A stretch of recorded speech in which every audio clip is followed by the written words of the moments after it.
저희 대 대법원장의 업무 추진비 비용 지출이 급격히 상승했습니다. 그래서 업무 추진비 내역에 대한 사용력 이 제출을 요구했는데 그 부분 빠르게 제출해 주시기 바라고요. 검증되지 않은 예산은 제가 법사위 예결소위원장으로서 분명히 다음 달에 예산소에서 분명히 전액 삭감할 수도 있다는 말씀 분명히 드리고 싶고요.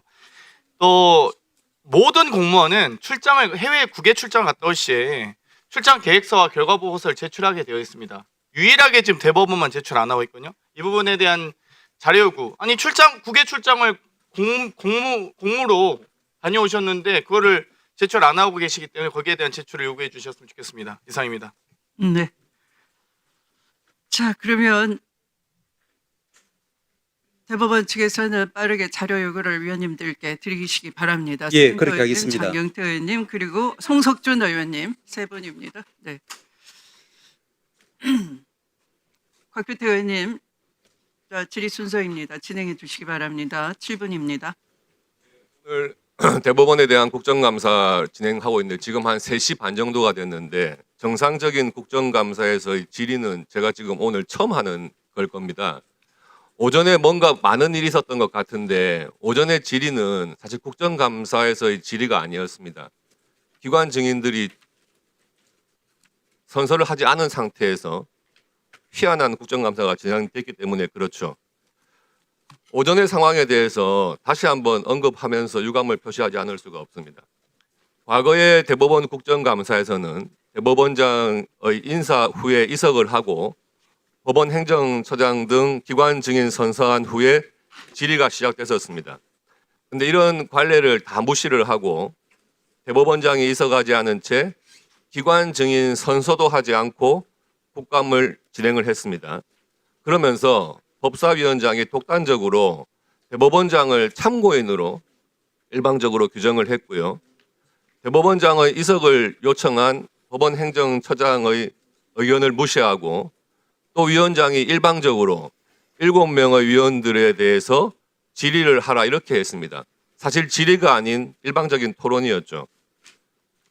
그런데도 국민의힘 의원들은 그래도 삼권 분립 문제점을 지적하면서 정상적인 국감 진행을 요구했지만 여당 의원들은 대법원장에 대해서 일방적인 망신 주기만 계속했고요.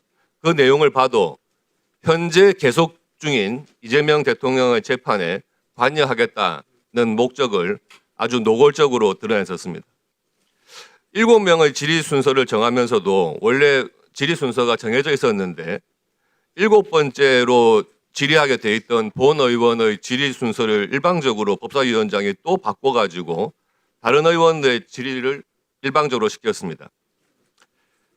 국정감사를 이런 식으로 오전 내내 독단적으로 파행적으로 운영을 하고요. 대법원의 독립성을 무시하면서 법사위원장이 아주 무법적인 회의를 진행했습니다.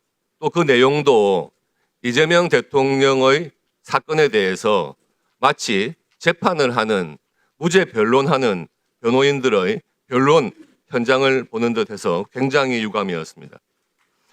이러한 상황이 생긴 데는 저는 두 가지 사유가 있다고 봅니다. 첫째, 국정감사에서 국정감사 본연의 목적을 벗어나서 특정 정당의 강성 지지층, 소위 말하는 개딸들에 대한 그리고 개딸들이 보는 유튜브에 대한 어떤 본인의 정치적인 장사만 하고 있는 것이 아닌가 하는 생각이 들었고요.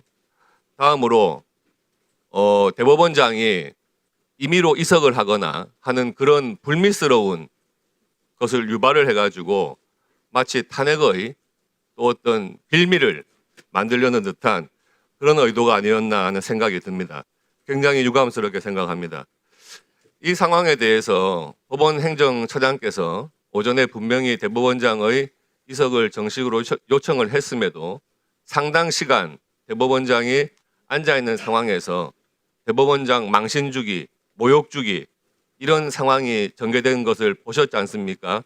법원 행정처장으로서 입장 다시 한번 말씀해 주시기 바랍니다. 네, 오전에 제가 말씀드렸고 또 이석 허가를 요청하면서 드린 말씀입니다만은 저희 사법부 입장에서는 우리가 삼권 분립이 되어 있지 않은 나라는 헌법이 없는 나라라는 것이 이제 1789년 프랑스 인권선언에 나와 있지 않습니까? 마찬가지로 상권이 서로 존중하는 그런 나라라야지 국민들이 안심하고 기본권을 향유할 수 있는 그런 나라라고 생각합니다. 그런 차원에서 저희 대법원장님도 국회에 대한 예우 존중 차원에서 어떤 어려움이 있더라도 오늘 나와서 인사 말씀 그리고 이제 오늘 마지막에 또 마무리 말씀 생각을 하셨던 거고 나오셨던 겁니다.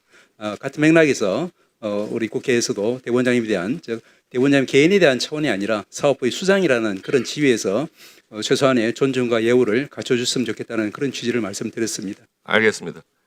행정처장님, 그 재판 과정에서 피고인이 누구든지 피고인의 신분과 상관없이 피고인에게 재판의 결과를 미리 예단할 수 있는 그런 의사소통을 피고인과 할 수 있습니까?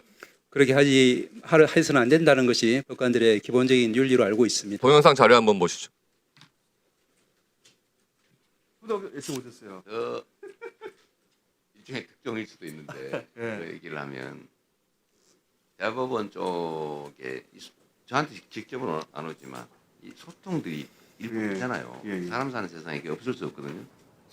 제가 들은 바로는 빨리 정리해 주자 했다고. 아 저도 비슷한 얘기 들었어요.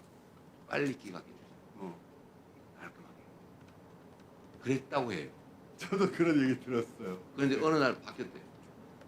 갑자기. 조희대 대법관 네, 갑자기 바뀌었어요. 대법원장이. 그 과정은 뭐 말하기 그렇고 네. 갑자기 바뀌어서 저는 선고한다 그래서 아 고맙구나 이런 생각했다니까요. 아 빨리 아니, 해주는구나.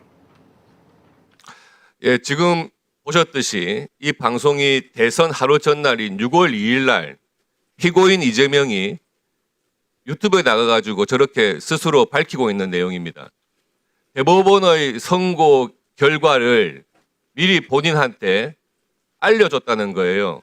대법원 내부 누군가에서 이 부분에 대해서 만약에 이게 사실이라면 당연히 말씀하신 것처럼 있을 수가 없는 그 위법 행위가 되는 것이고 거짓이라면 공직선거법 위반이 되는 것이겠죠. 하루 전날 나와서 있지도 않은 일을 이렇게 또 버젓이 거짓말을 해대니까.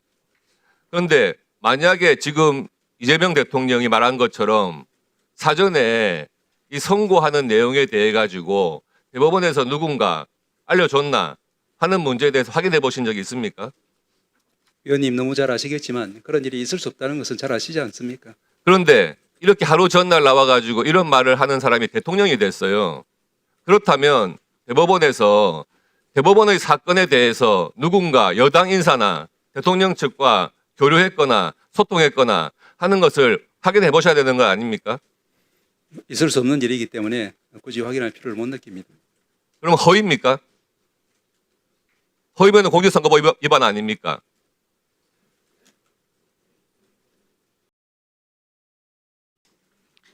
네, 수고하셨습니다. 다음은